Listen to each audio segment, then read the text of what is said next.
Who is wide receiver one of the 2023 NFL draft class? Is it TCU's Quentin Johnston, Ohio State's Jaxon Smith-Njigba, or maybe there's another name that we should consider for this top spot of this class? We'll discuss it all as we rank these receivers next on the Locked On NFL Draft Podcast. You are Locked On NFL Draft, your daily podcast covering the NFL Draft. Part of the Locked On Podcast Network, your team every day.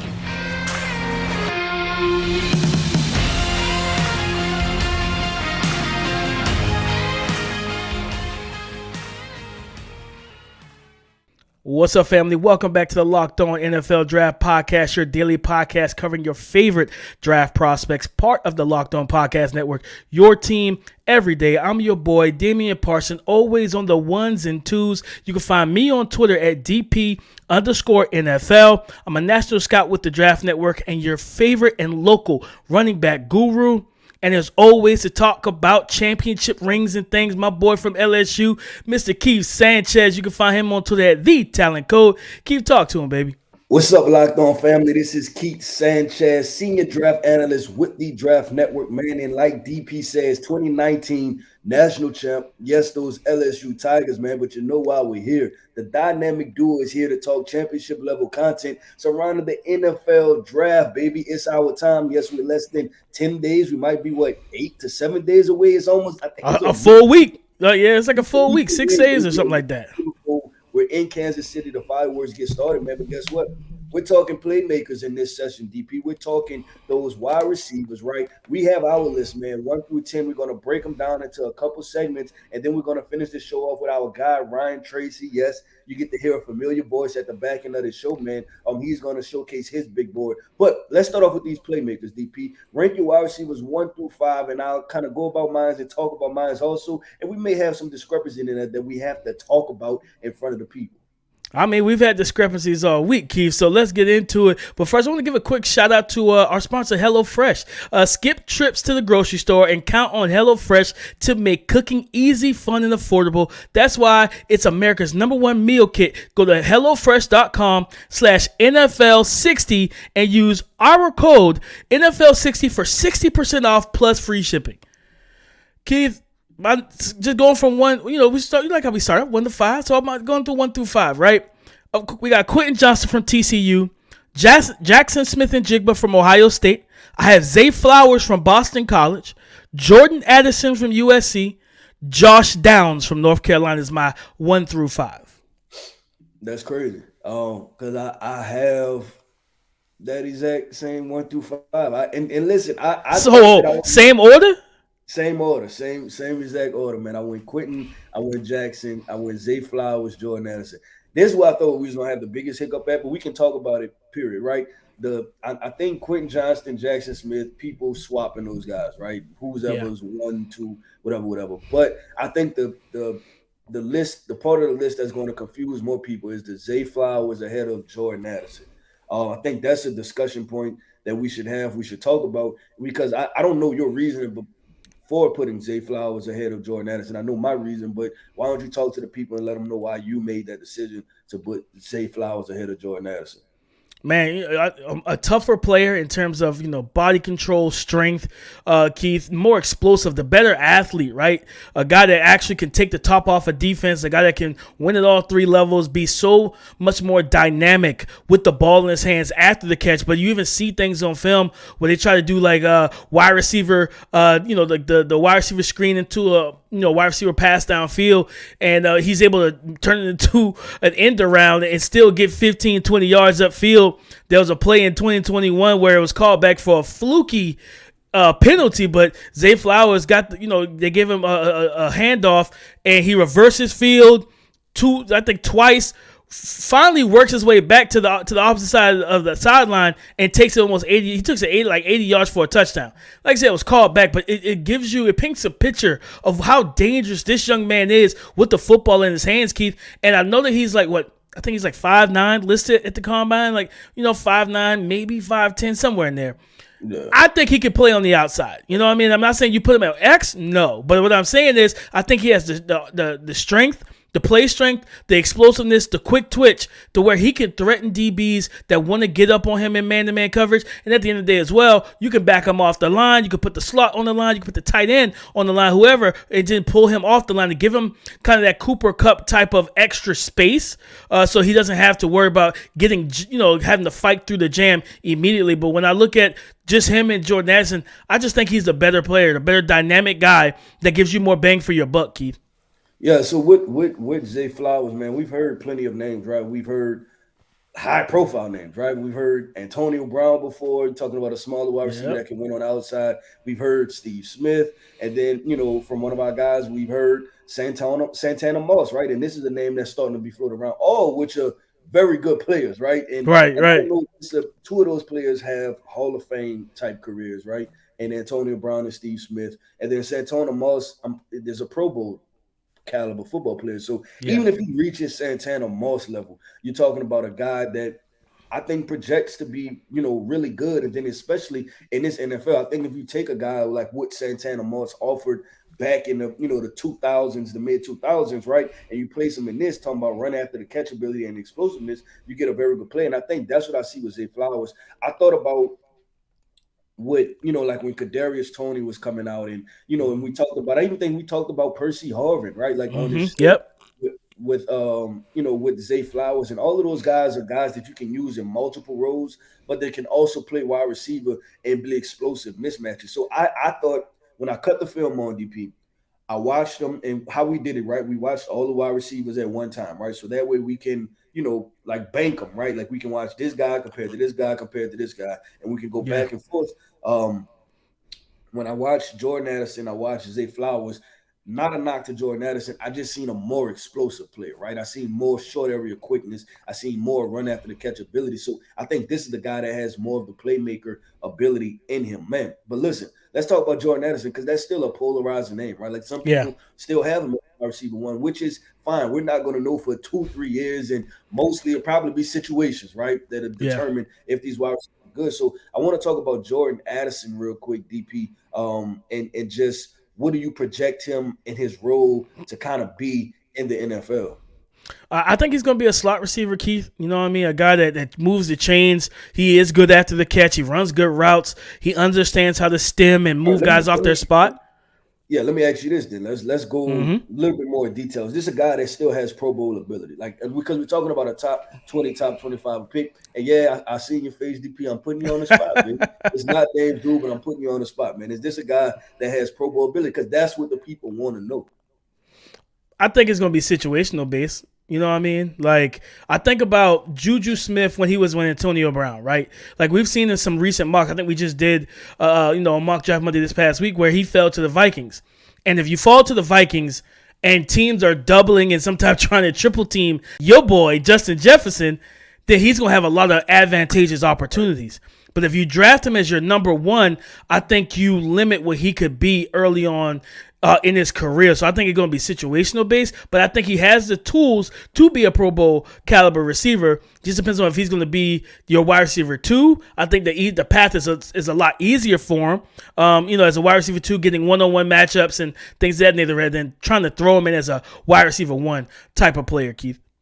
Yeah, no, I agree. I agree with that wholeheartedly. I agree with that 100%. It's situational based, and that's why my comps were Nelson Aguilar, Jeremy Maclin, because those are guys that we got high-level play out of in spurts, right? And it was situational based, right? Like who was the quarterback, and then also on top of that, who was the surrounding cast. So I think you're getting more of that. I've seen some Calvin Ridley comps to Jordan Addison. I don't know if I'm really rolling with that. Like I said, Ridley was much more explosive. Yeah, my comps are Jeremy Maclin and Nelson Aguilar, both as players and as career trajectories. So that's what. And those are good. Those are good. I mean, that's good.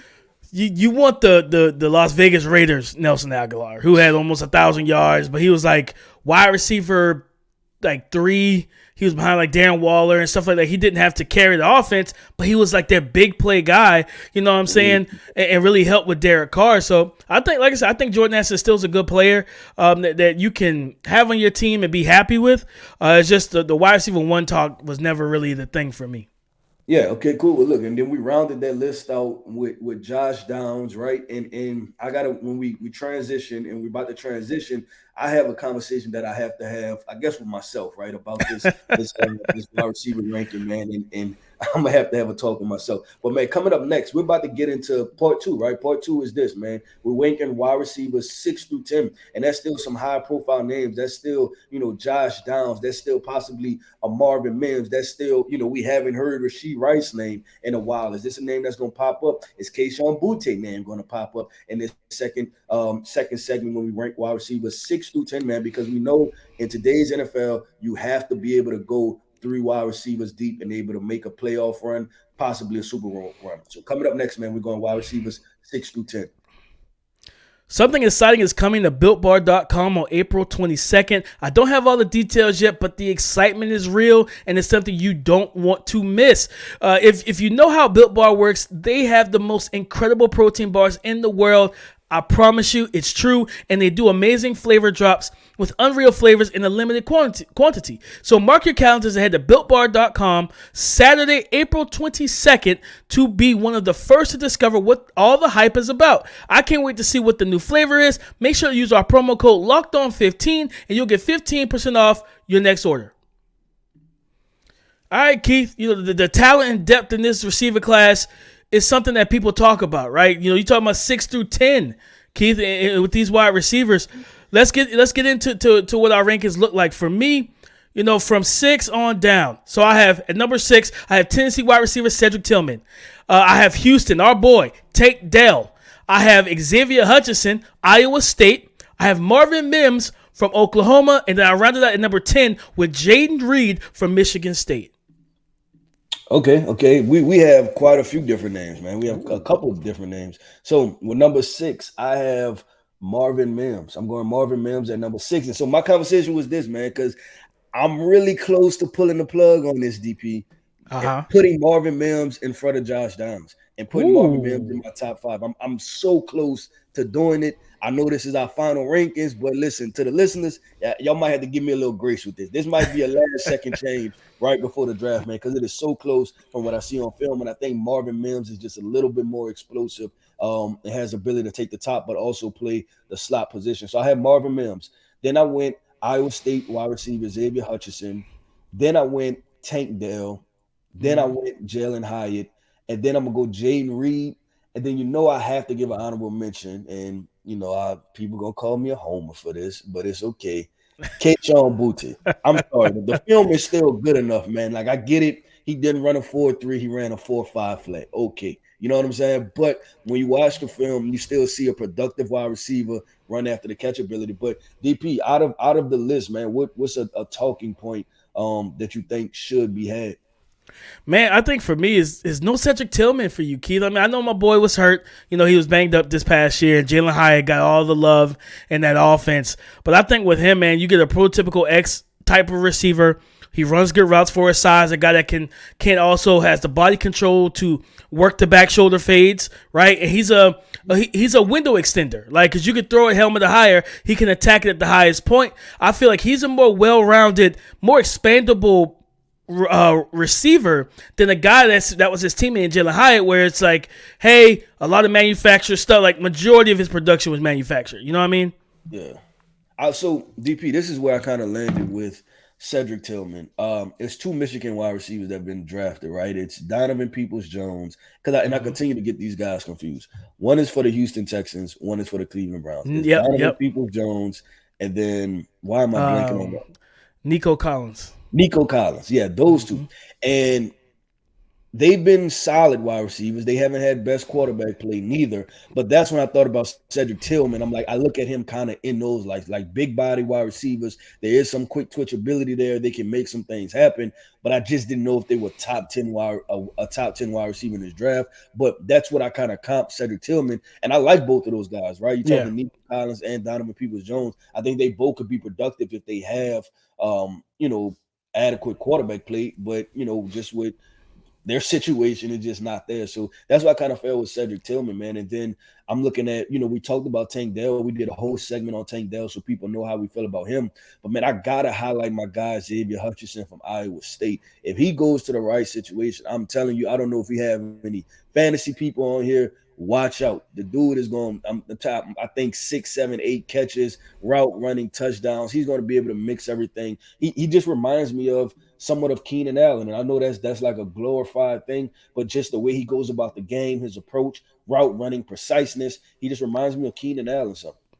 No, I like that, Keith, and I'm a big fan of Hutch as well. I think a lot of people may have gotten sour on him down at the Senior Bowl because he wasn't the athlete, that people wanted him to be. And I think understanding what he is, man, I see the Keenan Allen. I thought about Tyler Boyd from Cincinnati. I think a stronger, bigger version of that. Just a bigger, stronger version of it, man. But a guy that knows how to run routes, he knows how to separate. It's just the athleticism is a little limited in terms of can he maintain the separation 3-4 steps after the break.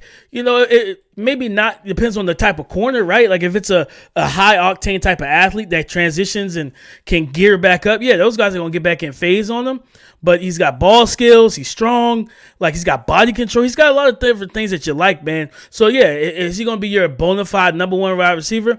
Maybe not, but this class doesn't have a ton of bona fide wide receivers. It's more in terms of number ones, Keith. It's more wide receiver 2s and 3s, and I don't have a problem with that.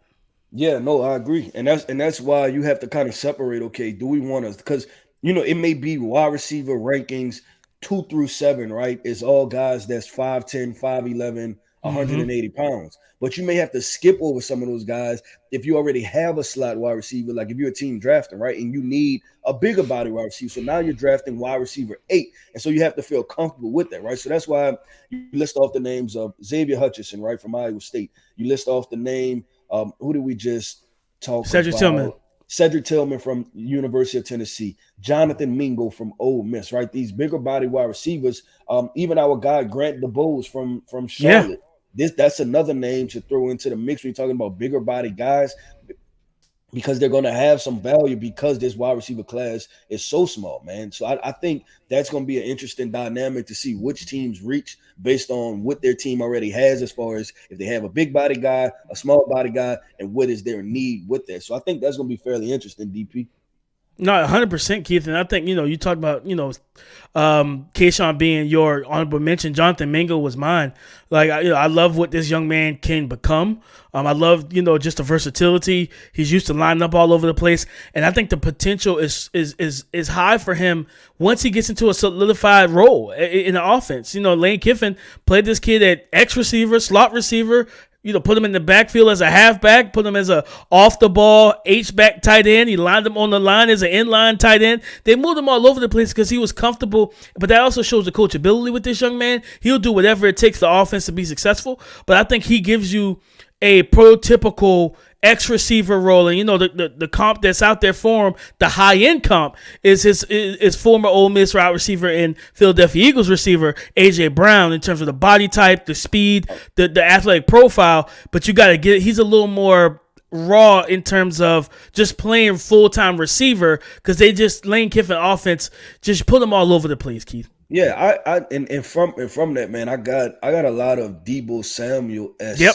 That's type another usage from him, just doing a lot of different things. So, man, definitely look out for Jonathan Mingo, because this is a guy whose stock is completely elevated, man. But DP, listen, man, we wrapped up the wide receivers. We went 1 through 10, right? We could sit here and we could talk. We could probably go over all the way to wide receiver 30, man, because we love talking about these playmakers, giving our opinions. We agreed on the first half of it, but the second half we threw in a mixed bag of names, all names of which, you guys should be paying attention to, because all of these guys could fly off the board. We know wide receivers go much higher sometimes than what people expect. But, man, listen, we talked the skill positions, but we got to get a big boy some love, man. So coming up next, our guy, like we said, familiar voice, man, Ryan Tracy. He's going to come here. He's going to talk about his big board. He was a trench specialist. He liked talking offensive line. He's probably going to mix in a little bit of defensive line, so that way y'all get a good view, a good perspective of what this offensive line class has to offer in this 2023 NFL draft, as we are 1 week away. And we're back with my guy, Ryan Tracy from Locked On Chiefs. And voice and name that you should be familiar with from his time with Locked On NFL Draft. And we're going to talk some big boys, man. The guys that, Ryan, they don't get enough love until you don't have an offensive line. And these are, we're going to talk about your top 5, man. You got some numbers. You got some thoughts, man. Talk to us. What's your top 5 looking like right now? I would like to say that it was all tackles, but it's not. I've come around on the guy that is at the very top of my list. I tried so hard, dude, to keep him where he was. And I know you guys have done a bang-up job so far. Locked On NFL Draft is in great hands, and I hope after all this is done, we can still agree mostly. But right. I had to move Skoronski. Skoronski's the best player on the O-line in this draft. I wanted to keep him at tackle. I tried for so long. But in the end, I just had to put him. He's number 1 O-line prospect on the guard list, and that's okay. But the cool thing is I think in a pinch he can do it. But like the more I watched, and honestly, when his numbers line up, matrix-wise, he is the athlete that you're looking for inside. Can he hang with the outside guys? Yeah, he can. But I think he's able, and you never like to make superlative comparisons, at least I don't. Right. But he has the ability, and he has the temperament, and I think the technical prowess to match Joe Thuney. And with the arm length, it's a pretty good comparison. If you need him to pop outside for a game, I'm comfortable with that.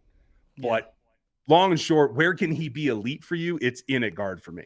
I like the Joe Thuney comp. I have not thought about that. I love that. I absolutely love that because he's such a versatile guy and an unsung hero on some really good teams, of course, and a guy that worked well in the passing game, the pulling and screen game, athletic, plays with good enough power to move bodies at the line of scrimmage.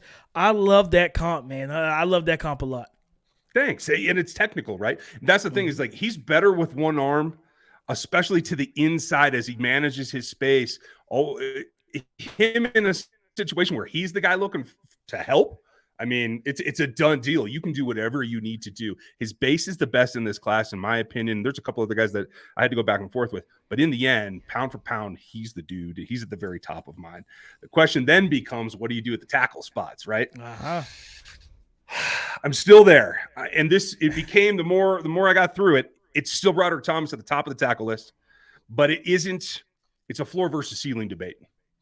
I think Paris overall is a little bit smoother. And so, especially for old school coaches that just want that smooth kick and want to be able to get to your landmarks really nice and easily and be there, I think they're going to lean towards Paris. That's fine. I don't mind a little bit more clunk right now because I see Broderick as a guy that can surpass everybody in this class, including Skoronski, if he hits his ceiling. So his balance issues, a little bit of herky jerk there. He's going to smooth it all out. I think he just needs a little bit more time. And obviously, the carousel that's been going at left tackle at Georgia it's not like he's been there for 4 years in that spot. I think he's got way more upside. So he's at the top. Paris right below him for all those reasons. I just worry about that anchor and the ability to take on the bull for Paris. And in a division that everybody is coming for more and more bull and work off of that. Like the speed rushers starting to fall away a little bit. And so it's like, I am a little bit more concerned about power. So I put Paris there. He's solid. He's not going anywhere. And then it became the question of who comes next. It's back and forth, but in the end, I like the expertise and the experience that can cross over for Darnell Wright. His 2021 tape is Swiss cheese, you might want to say. There's holes, man, but he cleaned it up on the right-hand side. But just the fact that he's gone over there for me is still a plus. I know it didn't look super clean, but it's still a plus for me. So I've got him as the third tackle, 4th overall, and then it's been blow to blows. And I just stacked my board here within the last 3 days. And you guys can find it out there on NFL33.com. Not a problem. It'll be out for free here on Monday. You can cross them all off as they come along. And just by a hair's whisker, I ended up going Avila, my number 2 guard, over Anton Harrison, my number 4 tackle. And it was pretty close. But in the end, I like Steve's versatility. I think that he can pull together and really be a guy inside to be a force. I know we're all talking about the center class from next year. Well, we'll get there next year. Right now, I think Avila can do everything that you need him to do on the interior. I know everybody's really high on Osiris Torrance from Florida. I don't know how you feel. If you just contrast those two guys, where do you come out on them? Man, I like them both. Cyrus, I spent some time with him down in Mobile, and I love the self-awareness. He talked about how he was, he dropped weight, heading into the Mobile because he realized he was playing heavier than he needed to be. He was like, he was top heavy, and that messed with his footwork and his quickness laterally. And then watching him down in Mobile, I was like, okay, dropping that weight absolutely helped you. And if he plays at the weight that he was at down in Mobile, I think that, I would have him a little bit higher than Avila because I felt like his feet move much quicker paced down in Mobile. But I think both of these guys, gap scheme type of guards, physical maulers, upfield, vertical pushers, and really going to improve someone's run game at the next level. I really like both of those guys and what they bring to the table because for me, of course, being a former running back, I need guys like that on the interior to beat some dudes up and move them off the ball. So I like both of those guys. I have, like I said, if Osiris plays at the weight and the way he did down in Mobile, in terms of the lower body movement, I'll have him over Avila. Okay, does this change it for you, though? When I take a look at clean pocket percentage, and that's just the volume of pressures that you allow. It doesn't matter what their outcome is, just the volume. Avila's hands and away the better prospect over Torrance in terms of how much pressure he gives up. He's number one in this class over all the tackles and Skoronski as well. That's kind of like, I try not to let production be the thing that tips the scale, but in the end, it's the icing on the cake that between tight prospects can really sway it for me. Does that change anything for you? No, I mean that definitely plays a part. You have to look at the analytics and pair it up with the tape, and that makes sense. You know what I mean? Because you watch Osiris and the footwork, and he just looked. You could tell he was top heavy. You could just see that he was heavy on film, and see that it really when teams wanted to stress him, especially those SEC athletic rushers and all those blitz packages. You know what I'm saying? Like you could tell. And he had some good moments, but it was more so upper body where, there's reps that he's blocking two guys at one time. And it wasn't because he was able to mirror and have good footwork. It was just like, man, I got two strong arms, two strong hands. I'm going to go ahead and get my hands on you and stonewall you both. You know what I mean? So it's like, no, that makes a lot of sense because that pairs up very well with the tape in general, 100%. I think the other thing that I come back to is there's plenty of guys who didn't give up a whole lot of sacks, but it then comes back to the pressure percent because I think what we're skipping a lot in this class, and it comes down to the guys who didn't make my top five, right? So it comes down to Cody Mock, Matt Bergeron, Tippmann, DeJuan, guys that are there and they have decent numbers, but in the end, it's about the projection to the next level. And that's where I think those guys just fell short. Anton was really close, like I was saying, to being a top five for me. He is 6 overall in the offensive line for me right now. But again, it's that power and that ability. His feet are fine. I mean, and I'd even argue that he in the second is probably not as good a value as his partner Wanya in the fourth. Right. But that's me. In the end, it's about who projects better, and that was the big tiebreakers for me and why my top five is set the way it is. No, I mean, and you make some good points because I feel like Wanya is one of those guys, man, toolsy 5-star kid, athletic. Like I liked what I saw from him down in Mobile. It's just like, a lot with him. It's just okay. I look at him technically and mechanically. I just need to get him with a good offensive line coach for about a year, right? It's one of those draft and stash guys. You think about the Patriots, right? Where the Patriots bringing in Riley Reif as like kind of a stopgap right tackle right now for this season. If they didn't want to go tackle early, they can go Wanya Morris, on day 2, maybe early day 3. And let him work with the O-line coach, get those mechanical aspects and technical aspects more refined and down packed. And then now he's your starting right tackle heading into 2024 when you allow Riley. And then he gets to sit behind the Riley Reif and the Trent Brown, 2 veteran tackles, and learn how to be a pro and watch those guys win. And watch them lose, and then you get that experience. I know we talk about it, especially with quarterbacks and stuff. People are like, man, you need the reps, And while that's true, but it does bear like success to be able to step back and watch someone else win and lose. Watch someone else, do good things and throw touchdowns and. Okay, he just threw an interception in the double coverage. I don't need to do that. And it's the same thing with tackle, same thing with running back and receiver. So I think he's one of those guys that if a team drafts and stashes one day, I think, in 2 years, we're talking about one of those kind of premier type of tackles because he has all the physical tools to be an absolute stud. And one of those guys, I always talk about this, Ryan. Like, people always say quarterback is the most difficult position to play. and I get it. I disagree wholeheartedly because I feel like it's tackle and I feel like it's corner. Because there's only two positions in football where they said you're on the island retreating while someone who's a better athlete than you is attacking, and you have to do your job and keep them at bay. Corner and offensive tackle are the two toughest, most difficult positions because, man, you're by yourself half the time. Yeah, they might keep a tight end, and help kind of chip and block sometimes. But typically, they want you to be able to hold your own on an island and do your thing. And that's really hard with these athletic, long, explosive, powerful rushers in the NFL. So I like Wanya Morris for his tools and his developmental upside. And I think he's kind of like really the prototypical guy in this class is that he represents a lot of guys that are outside the top 10. Braden Daniels is the same for me. McClendon from Georgia is the same for me.